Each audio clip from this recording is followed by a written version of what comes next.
بسم اللہ الرحمن الرحیم۔ السلام علیکم۔ میں ہوں آپ کا میزبان مولانا ابرار انصاری اور آپ دیکھ رہے ہیں ہمارا یوٹیوب چینل روحانیات میڈیا۔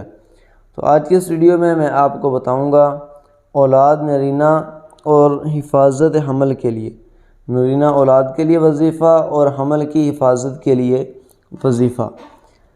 تو ویڈیو شروع کرنے سے پہلے اگر ابھی تک آپ نے ہمارا چینل سبسکرائب نہیں کیا تو ہمارے چینل کو سبسکرائب کر دیں، ویڈیو کو لائک کر دیں اور ساتھ ہی ساتھ بیل آئیکن کو بھی پریس کر دیں تاکہ ہر نئی ویڈیو نوٹیفیکیشن آپ تک بروقت پہنچتی رہے۔ تو چلیں ویڈیو شروع کرتے ہیں۔ اس آیت کو آپ نے اس طرح پڑھنا ہے: اعوذ باللہ من الشیطان الرجیم، بسم اللہ الرحمن الرحیم، وَيُمْدِدْكُمْ بِأَمْوَالٍ وَبَنِينَ وَيَجْعَلْ لَكُمْ جَنَّاتٍ وَيَجْعَلْ لَكُمْ أَنْهَارًا وَيُمْدِدْكُمْ بِأَمْوَالٍ وَبَنِينَ وَيَجْعَلْ لَكُمْ جَنَّاتٍ وَيَجْعَلْ لَكُمْ أَنْهَارًا۔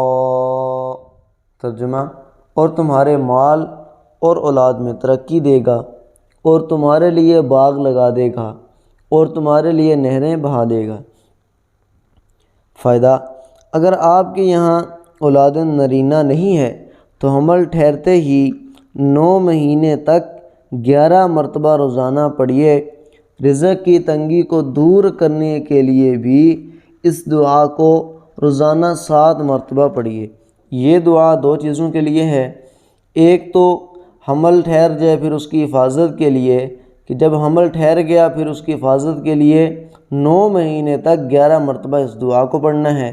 اور اگر آپ رزق کی تنگی سے پریشان ہیں، رزق کی تنگی کو دور کرنا چاہتے ہیں، آپ کے اہل و عیال زیادہ ہیں اور رزق کی تنگی ہے، رزق کی تنگی کو دور کرنے کے لیے بھی اس دعا کو روزانہ 7 مرتبہ پڑھیں۔ تو انشاءاللہ جس مقصد کے لیے اس دعا کو پڑھیں گے اللہ پاک آپ کو اس مقصد میں کامیاب فرمائیں گے۔